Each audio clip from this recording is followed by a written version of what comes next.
बिस्मिल्लाहिर्रहमानिर्रहीम। मोहतरम शफीक कमल साहब की तरफ से मोततबे कलाम मुक़द्दस नामी किताब के ख़िलाफ़ शिद्दत से शुरू की गई मुहिम में अब कोई दमखम बाकी नहीं रहा और जोशो खरोश भी ठंडा पड़ता हुआ नज़र आ रहा है। हमारे इस दावे की तस्दीक मोहतरम पादरी साहब के 3 जून 2020 के बाद के दिए हुए वो इंटरव्यूज़ हैं जो सोशल मीडिया चैनल्स को दिए गए हैं।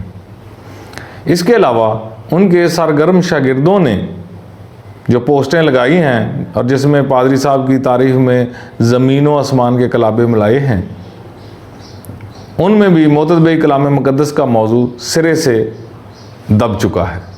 ठीक है कि पादरी साहब के मोतकदीन को अपने उस्ताद मोहतरम की मन चाही तारीफ़ का हक़ हासिल है और हमें भी इस पर कोई इतराज़ नहीं। हम तो यहाँ फ़क्त इस नुक्ता की निशानदेही करना चाह रहे हैं कि अब सूरत हाल बदल चुकी है। उम्मीद है कि चंद रोज़ तक रावी चैन ही चैन लिखेगा। इस नई मुहिम में बड़े दिलचस्प दावे भी किए जा रहे हैं। मसलन एक दावा ये किया जा रहा है कि रद्द मसीहियत में पादरी साहब ने अहले इस्लाम को धूल चटा दी है। इस पर फ़क्त 2 बातें अर्ज़ करूँगा। अव्वल ये कि वो कभी भी अपने मौजू पर टिक कर गुफ्तगू नहीं कर सके। अगर वो समझते हैं कि इनके ऐसे दावे दुरुस्त हैं और एडिटिंग का जादू नहीं चलाया गया है, तो फिर वो अपने इन मनाजरों की गैर एडिट शुदा वीडियोज़ अपलोड करने की हिम्मत दिखाएं। वो अपना दफा करने की बजाय मौजू से हटकर सिर्फ जवाब गज़ल के तौर पर गैर मुतल्लका बातें करने के आदी हैं और ये चीज़ उनके मनाजरे देखने वाला हर बंदा बखूबी जानता है। दूसरी बात, हमारी तरफ से उनके इस दावे पर उनको मुस्कुराहट के तोहफे के सिवा हम और कुछ नहीं पेश कर सकते। वो हमारी तरफ से मुस्कुराहट के तोहफे के हकदार हैं। अब हम मौजू की तरफ मुराजत करते हैं। मोततबे कलाम मुक़द्दस वाली इनकी हालिया सारी मुहिम में सवाए शोर शराबा, सरपटोल, जग हंसाई और शुरफा की पगड़ियाँ उछालने के कुछ हासिल नहीं हुआ। इस दौरान पाकिस्तान बाइबल सोसाइटी का रवैया भी उतार चढ़ाव का शिकार रहा है। पहले तो उसने असूली मौक़िफ़ पर डटे रहने का इंदिया दिया, लेकिन बाद में वो सख्त दबाव का शिकार नज़र आई। शायद नाकद ग्रोह से ज़्यादा अवामी प्रेशर इस तब्दीली का बायस बना हो। पाकिस्तान बाइबल सोसाइटी एक मुअक्कर इल्मी अदारा है और इससे अपना वक़ार बरकरार रखने के लिए अपने असूली मौक़िफ़ पर डटे रहना चाहिए था। किताब मोततबे कलाम मुक़द्दस में पादरी साहब के हस्बे मंशा तहरीफ होने या ना होने, यानी दोनों सूरतों में नाकामी और इल्मी पसपाई उनका मुकद्दर है और नविश्ता दीवार है ये। मगर पाकिस्तान बाइबल सोसाइटी का यूं अजहार बेबसी भी मुस्तहसन नहीं था। जब इस बहस में मुस्लिम मसीही मकालमत टीम ने अपना 2 टोक मौक़िफ़ अख्तियार किया तो मोहतरम पादरी साहब के औसान ख़ता हो गए। इनसे आज तक हमारी किसी भी बात का जवाब अभी तक नहीं बन पाया है। यही वजह है कि उन्होंने चुप साध रखी है और ये खामोशी ताहाल जारी है। ताहम अब एक आध जगह पर यह कहकर उन्होंने ज़रूर जान छुड़ाने की कोशिश की है कि अगर मुझसे कोई सवाल पूछा जाता तो मैं इसका जवाब देता।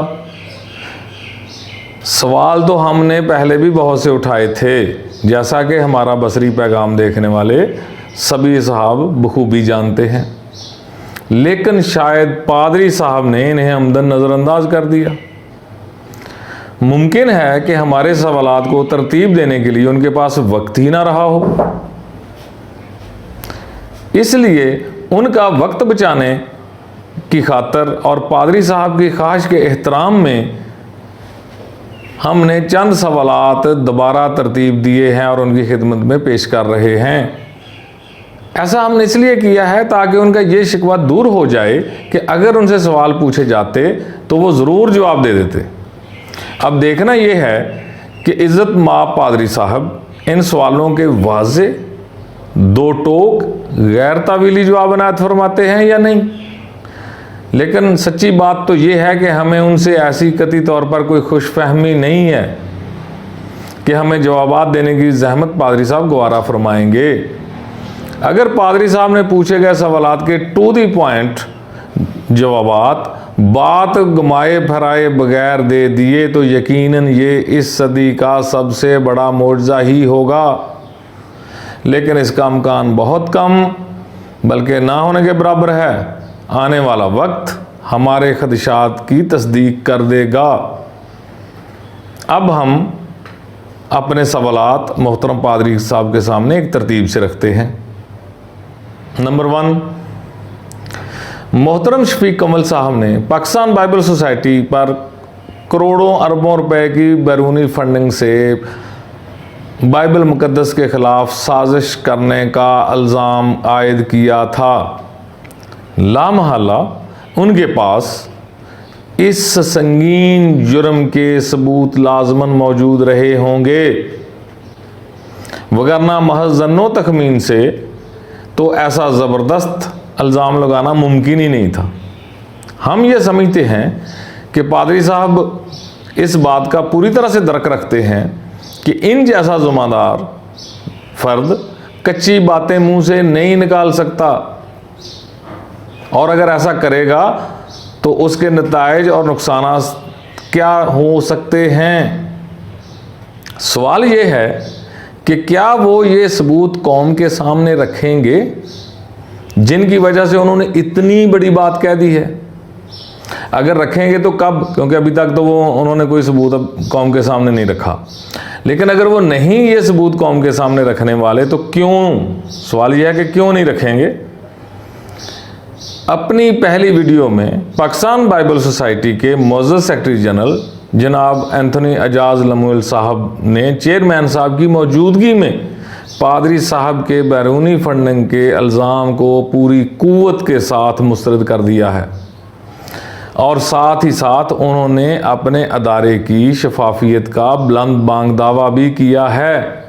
इस सूरत में तो और भी ज़्यादा लाजम हो जाता है कि पादरी शफीक कमल साहब अपने दावा की तस्दीक के लिए सबूत कौम के सामने रख दें, ना कि बदनवान टोले से मुफाहमत का नाटक रचाएं। ये सबूत सामने लाना सिर्फ और सिर्फ पादरी साहब की जिम्मेदारी है, क्योंकि इल्ज़ाम उन्होंने ही आयद किया है और अखलाकी और कानूनी तौर पर सबूत फराहम करने की जिम्मेदारी भी उन्हीं के कंधों पर है।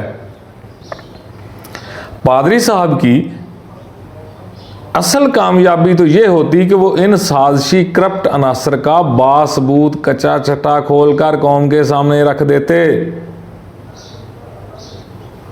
और उन्हें इकरार जुर्म पर मजबूर कर देते। वो तभी हीरो बन सकते थे।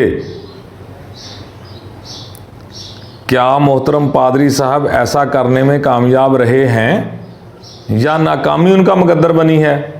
बेहतर है कि खुद पादरी साहब अपनी ज़ुबान से इसका जवाब अनायत फरमाएं।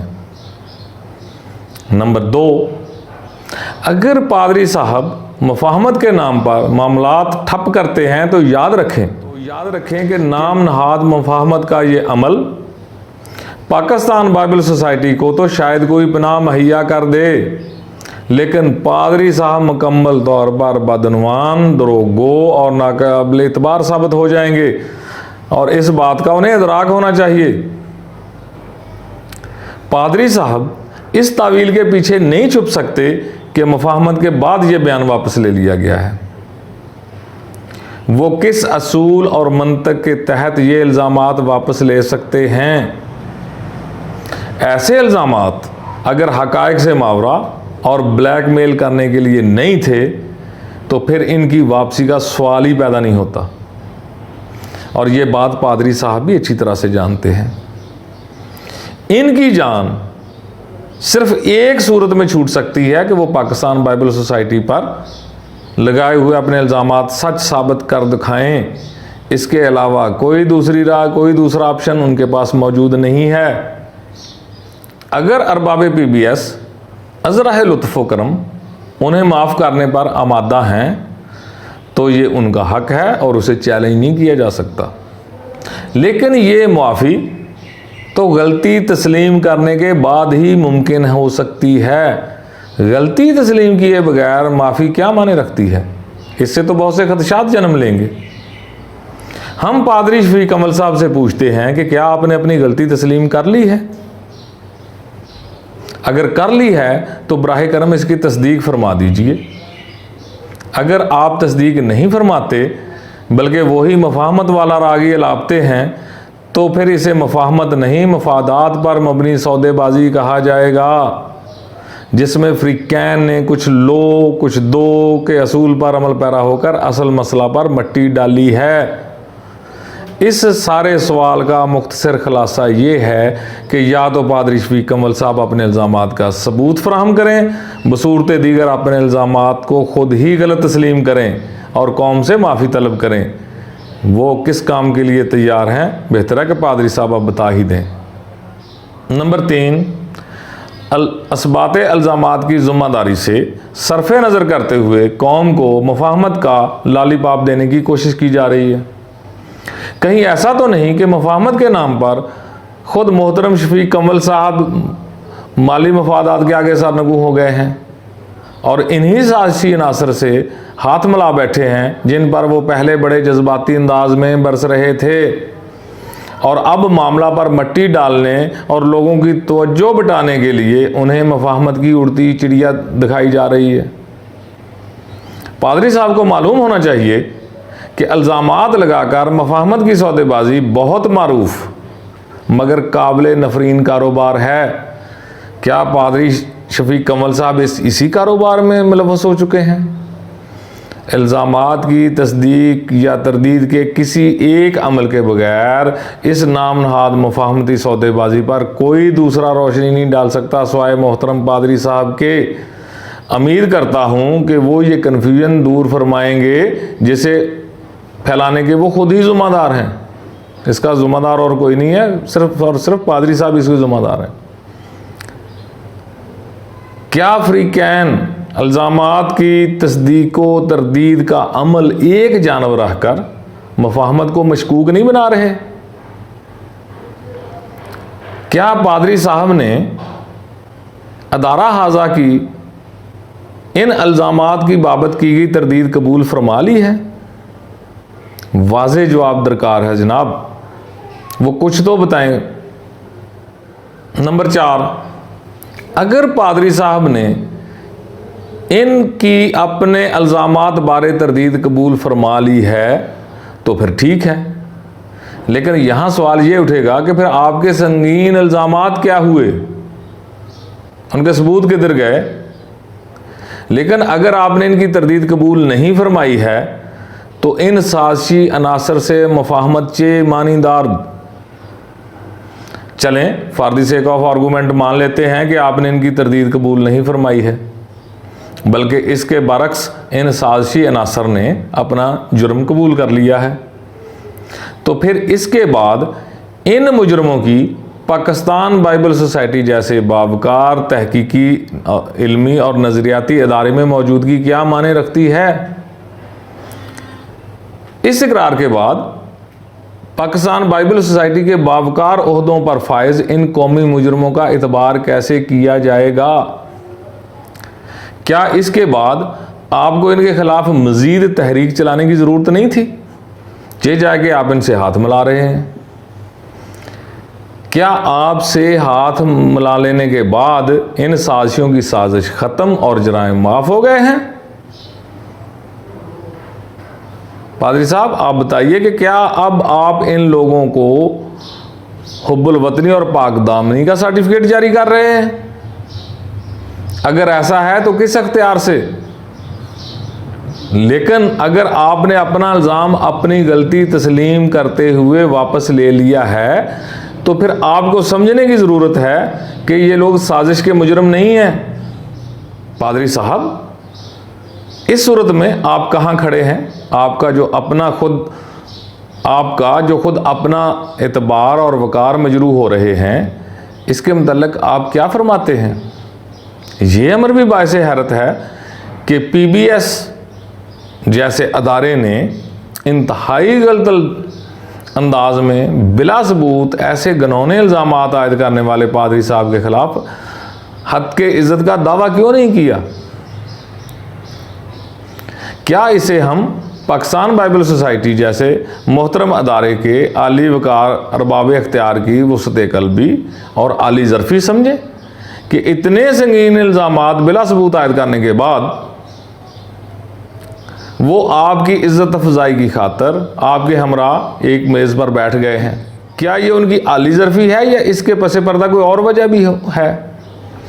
अगर कोई और वजह है तो कौम के सामने लाई जाए, लेकिन अगर कोई और सबब नहीं है, और मुझे भी उम्मीद है कि नहीं होगा, तो क्या अरबाब PBS की इस वसअत ज़रफ़ी का इकरार आपको है भी या नहीं?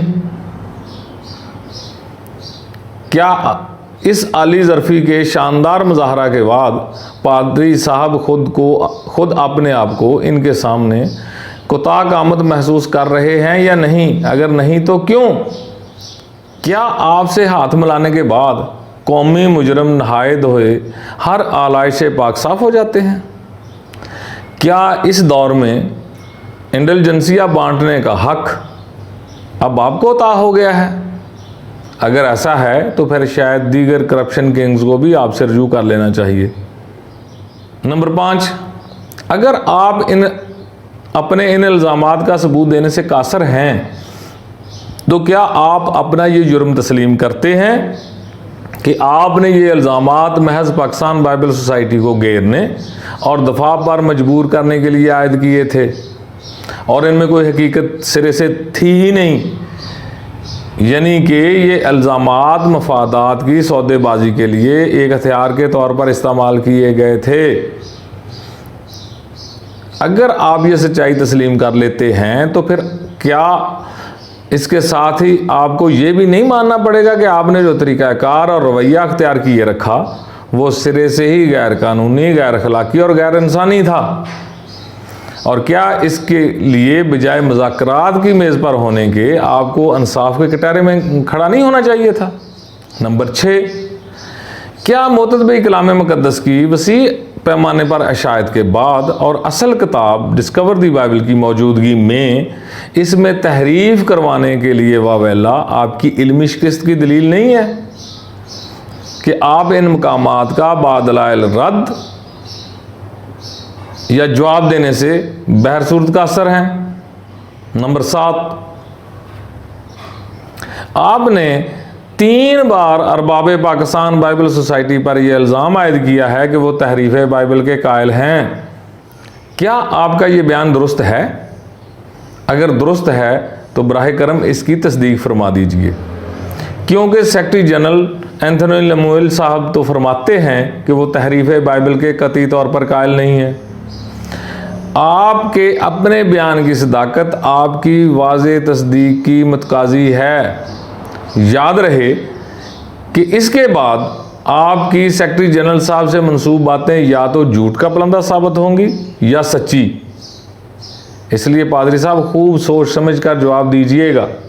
नंबर 8, क्या किसी भी किताब में महज इसलिए तहरीफ की जानी चाहिए कि वो किसी ख़ास फ़र्द या किसी ख़ास ग्रोह को कतन पसंद नहीं या इसके खुद साख्ता ईमान को जुटलाती है? अगर आप इस सवाल का जवाब हाँ में देते हैं तो आप जिन मामलात में दूसरे मसीही दोस्तों से इख्तलाफ रखते हैं और बरमला उन्हें अपनी कुतुब में भी जगह दे रखी है, इनके मुतल्लिक़ आपका क्या ख्याल है? पादरी साहब बाज़ मुसलमान मसीही अकायद के बरक्स ऐसे नज़रियात रखते हैं जिनसे खुद इनके करीबी रफ़्का भी हमनवाई से कासर हैं। पादरी जोशवा साहब और पादरी ज़ियाउल मसीह साहब का बाज़ बुनियादी मामलात में इनसे इख्तलाफ ढका छुपा नहीं है। ये इख्तलाफ फ़रोई नहीं बल्कि बुनियादी और असूली नवीयत के अकायद से मुतल्लिक हैं जिन पर मसीही तसव्वुर निजात टिका हुआ है। ये इख्तलाफ फ़रोई नहीं बल्कि बुनियादी और असूली नवीयत के इन अकायद से मुतल्लिक हैं जिन पर मसीही तसव्वुर निजात की अमारत खड़ी है। मसलन पादरी शफीक कंवल साहब अलल अलान मौरूसी गुनाह के कायल नहीं हैं। इजाज़त है जी सर, इजाजत। सबसे पहले आपने सबसे ज़्यादा जो राग अलापा है वो है मरूसी गुनाह का। मेरी जो प्रेजेंटेशन है मैंने बता दें मरूसी गुनाह का मैंने लफ्ज़ इस्तेमाल किया, मैंने नहीं किया। और जो समझदार स्कॉलर हैं उन्होंने ये बात नहीं कही कि मरूसी गुनाह नस्ल दर नस्ल, ना मैंने ये कहा कि हमारे बच्चे गुनाहगार पैदा होते हैं उनको फांसी दो। कब मैंने कहा? बाइबल में हवाला मुझे दे दें। आपने सारी बातें इधर उधर की, हवाला नहीं इसका दिया। ओ भाई हम नहीं मानते मरूसी गुनाह को, ये आपको किसी ने, मैंने जो कहा आपने गौर से नहीं सुना। हम कहते हैं इसी तरह शफीक कंवल साहब सलीब पर सैयदना अल मसीह की इलाही ज़ात कुर्बान होने का अकीदा रखते हैं, जबकि अक्सर मसीही सैयदना यसू मसीह की इंसानी ज़ात की कुर्बानी तस्लीम करते हैं। इसकी तफसील इनकी किताब सलीबी कलमात में देखी जा सकती है। अंजीली हक़ाक़ के बरक्स वो यसू की जुमा के दिन मसलूबियत की नफ़ी करते हैं और वाक़या सलीब बुध के रोज़ का तस्लीम करते हैं, जबकि दीगर अहबाब जुमा के दिन मसलूबियत के कायल हैं। यही नहीं, वो बच्चों को बपतिस्मा देने पर दीगर अहबाब से सख्त इख्तलाफ रखते हैं, हालांकि बपतिस्मा मसीहियत का बुनियादी स्तून समझा जाता है। अब अगर किसी किताब की मुखालफत का मेयार ये रखा जाए कि इसके मंदरजात मोहतरम शफीक कंवल साहब के ईमान के मुनाफी हैं या उनके ईमान के मुताबिक नहीं हैं, तो फिर क्या आपकी कुतुब पर पाबंदी आयद नहीं होनी चाहिए कि आपकी अपनी किताबें भी तो मसीही मुसलमात से मुतसादम हैं? अगर ये तावील की जाए कि मोहतरम शफीक कंवल साहब पक्के मसीही हैं और इख्तलाफी मसाइल में इनका नुक्ता नज़र ज़ाती समझा जाना चाहिए और इसका कलीसियाई खिदमत पर कुछ भी मनफी असर नहीं पड़ता, तो फिर यही तावील मुततबी कलाम मुक़द्दस के मुसन्निफ़ीन के लिए क्यों गवारा नहीं है? शफीक कंवल साहब ने यह दोहरा मेयार क्यों अख्तियार कर रखा है?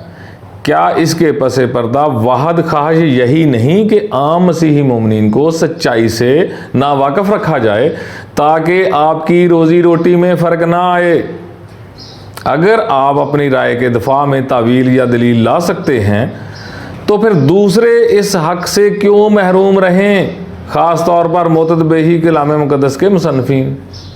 नंबर 9, आप किताब मुततबी कलाम मुक़द्दस से जान छुड़ाने के लिए बड़े पापड़ बेल रहे हैं, लेकिन मुस्लिम मसीही मुकालमा टीम को जो असल किताब अमेरिका से मोहतरम जनाब मोहम्मद अख्तर साहब जो मेरे बड़े भाई हैं उन्होंने फ्राहम कर दी है, इससे आपकी जान कैसे छूटेगी? असल किताब हाथ लगने के बाद जब ये किताब बतौर रेफरेंस आपके सामने पेश होगी तो इस मुश्किल से आप कैसे निपटेंगे? आप इसका इनकार नहीं कर पाएंगे क्योंकि वो 146 बाइबल सोसाइटीज़ के वफाक की जानब से शाये हुई है, जिसकी रुकन खुद पाकिस्तान बाइबल सोसाइटी भी है और जिसे मुफाहमत के नाम पर आपकी तरफ से क्लीन चिट दी जा चुकी है। आप क्यों नहीं सोचते कि मुततबी कलाम मुक़द्दस के ख़िलाफ़ आपकी ये तगोदो एक कारेला हासिल है और कुछ नहीं? कहीं ऐसा तो नहीं कि आप ये बात बखूबी जानते हैं लेकिन फिर भी मुखालफाना मुहिम चला रहे हैं, क्योंकि इसके पसे पर्दा आप कुछ और ही इल्ज़ाम रखते हैं और जिनके इशारे भी अब मिलना शुरू हो गए हैं।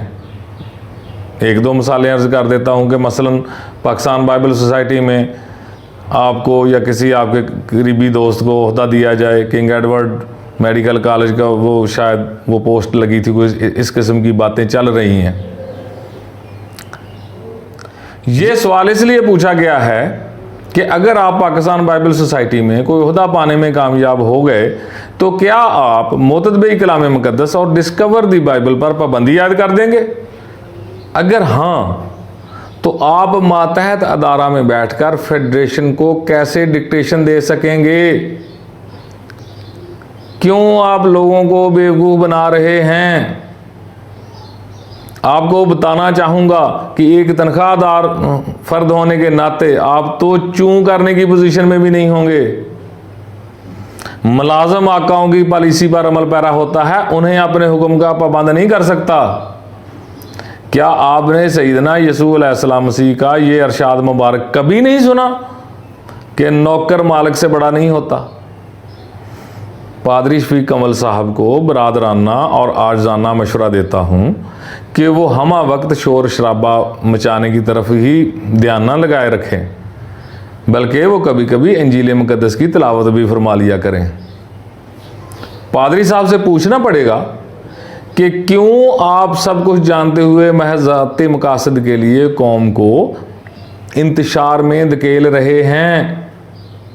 नंबर 10, मुतदबेही कलाम मुकद्दस और दीगर तहकीकी कुतुब के ख़िलाफ़ इस मुहिम के रूह रवां मोहतरम शफीक कमल साहब ये बताने की जहमत गवारा फरमाएंगे कि क्या अकेला उन्हीं का गिरोह हकीकी मसीही है और दीगर साहबान जो उनके हमनवा नहीं हैं या जिन्होंने ये किताब लिखी है वो मसीही नहीं है? वो बातें जिन्हें आप मसीही ईमान के मुनाफी करार देकर शोर मचा रहे हैं, क्या दीगर मसीहियों के ईमान के लिए खतरा नहीं है? अगर नहीं है तो फिर वजह भी बता दीजिए, आपको मालूम होगी कि क्यों। नंबर 11, मोहतरम शफीक कमल साहब, आप जिन मालूमाती कुतुब को बैन करवाने की कोशिश कर रहे हैं, इनका क्या मुतबादल आपकी जानब से पेश किया गया है?